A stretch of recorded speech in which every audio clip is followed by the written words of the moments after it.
Entering the vehicle using 3 points of contact.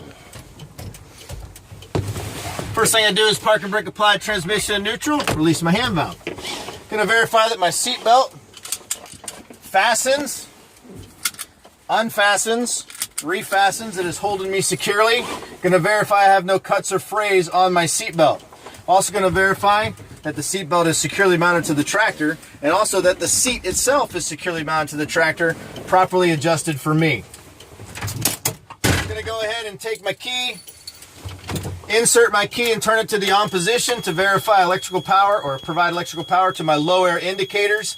Actually, my air pressure is well below where it needs to be, so what I'm going to do is make sure that my parking brake is applied, my transmission's in neutral, my foot's covering the service brake. I'm going to go ahead and start the engine to build up air pressure. Oil pressure is rising. My air pressure is now rising.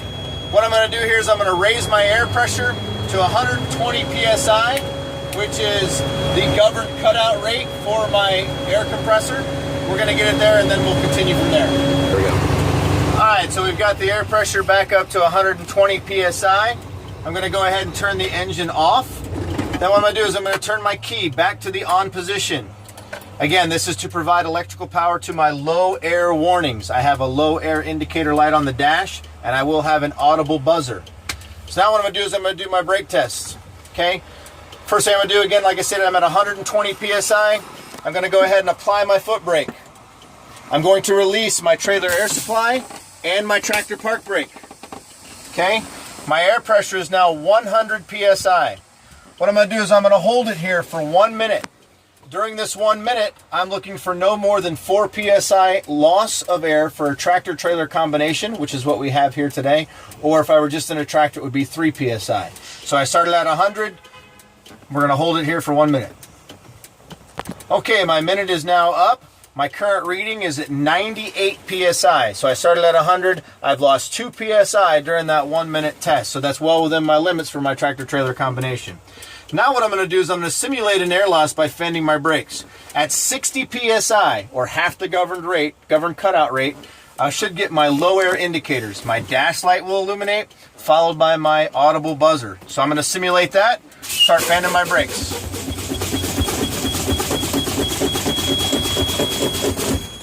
Okay, so right at about 60 psi, you can see that my low air indicator has activated, says low air, and we can hear my low air audible buzzer. Now, the last part of this test is I'm going to continue fanning my brakes, and somewhere between 45 and 20 psi, my trailer air supply will engage, and that should be followed by my tractor park brake, which should also engage between 45 and 20 psi. So I'm going to continue with that air loss.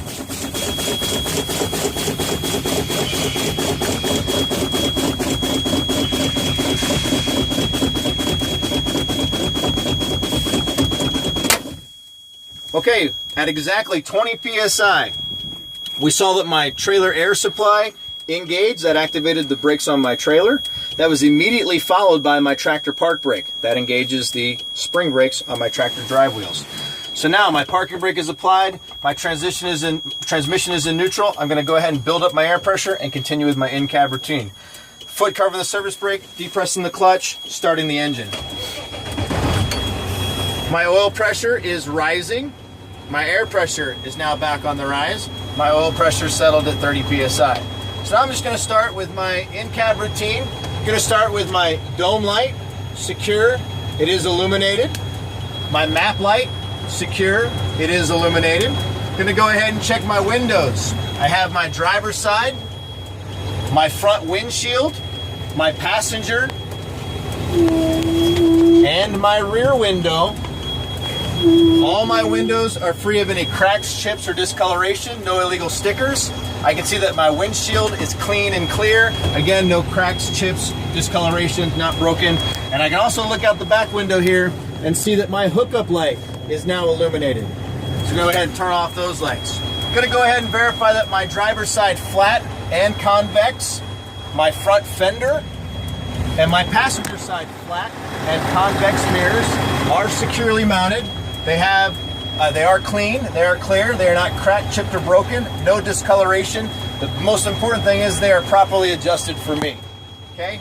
Dropping down, gonna verify that my steering wheel securely mounted, has no more than 2 inches of play in either direction or 4 inches total. My horn is loud and reliable. Gonna go ahead and check my indicators. We're gonna start with my left directional indicator is illuminated. My right directional indicator is illuminated. My four-way indicators are illuminated. And lastly, we can see that my high beam indicator is illuminated. I'm also going to verify and check my gauges, make sure they are reading properly. I have my voltmeter, which is reading at 13 volts. I have my oil pressure, which I said settled at 30 psi. My coolant temperature, which is at 140. My tachometer, we can see that it is responsive. Speedometers, we won't know till we're moving. My air pressure is now risen to 90. My fuel gauge is half, but we do not rely on that. That's why we do a visual check on the fuel tank, and that's about it for the gauges. Also going to verify that my windshield wipers are working. Going to go ahead and test them on low. They do move on low. Going to test them on high. They work on high.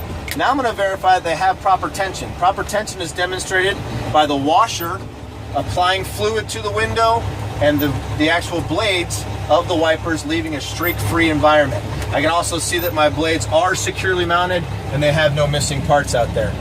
Going to verify that my heat, air, and defrost are working. Going to start with my my defrost. Turning it to defrost, then give myself a little bit of heat. Going to verify that my defrost is working on all 4 settings, and it is. Going to go ahead and check my heat. Going to move down to the floor here to make sure that my heat is now working on all 4 settings, so it transferred from defrost to the heat. Now I'm going to go ahead and check my AC, turning my compressor back on, making sure I have the proper setting. Verify that my air conditioner is blowing on all 4 settings, and it is. Moving through the center of my vehicle here, I'm going to verify that I have the necessary paperwork to proceed on road. I do. The first thing I have is my electronic hazmat information card and my permit for any hazmats that I am carrying. I also going to make sure that I have my tractor registration, which is current for 2017. I have my insurance, which is current for 2017. I have my IFTA permit, which we talked about on the outside. We have the stickers. This is the permit that coincides with that. Expires December 31st, 2016.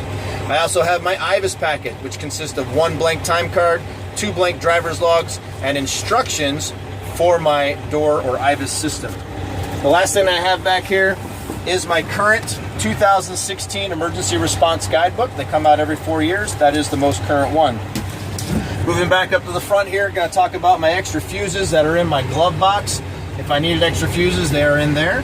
Going to move down here to my floor, make sure I have no obstructions on my floor. I can see that my fuel, my brake, and my clutch pedals are all securely mounted with no obstructions. Also, if I didn't mention or didn't get the opportunity to mention them earlier, over here on my driver's side, I have a fully charged, securely mounted, non-freezing dry chemical fire extinguisher. It is securely mounted. I can see here that the arrow is in the green. It is a 10 ABC.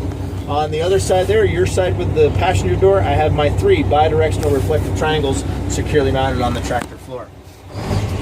Okay, so now I have my air pressure back up to 120 PSI. Now what I'm going to do is I'm going to test my 3 brakes. Good. Going to go ahead and start with my tractor park brake. I'm going to apply my foot brake.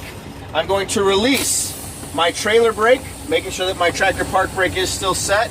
With my foot covering the service brake, I'm going to place this in the lowest, or my transmission in the lowest forward moving gear, slowly releasing the clutch without applying any fuel.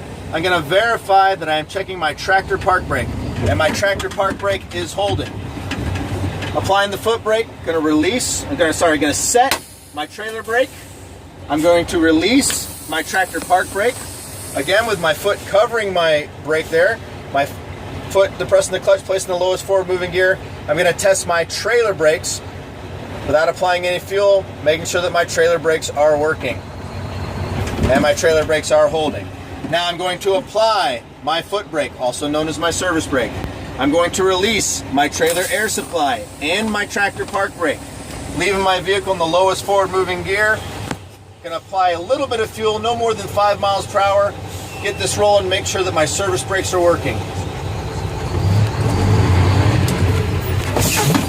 My service brakes are working, did not lunge or pull to either side, and had even braking.